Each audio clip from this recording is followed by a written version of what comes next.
بس لحظة، مكالمة واحدة بس ممكن تغير مصيرك، ممكن تكشف لك سر أو تخلي الدنيا تنهار تحت رجليك.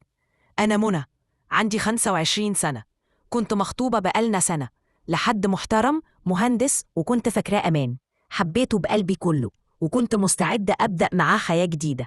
بس في يوم وصلت لي مكالمة غريبة، رقم مش متسجل. رديت، صوتها مكسور. قالت لي أنتي مخطوبة لوليد؟ قلت لها في حاجة؟ قالت لي أنا مراته، بقالنا 3 سنين متجوزين وعندي منه بنت. سكت، قلبي وقع. قلت أكيد غلطانة. بعتت لي صورتها وصورهم سوا وصورة بنتها اللي شبهها بالضبط. واجهته، أنكر في الأول بس لما شاف الصور سكت. قال كنتش ناوي أكمل معاها وانتي أحسن حاجة حصلت لي. كنت هموت مش عشان سابها، عشان كدب عليا وباعني وباعها وباع البنت اللي شايلة اسمه.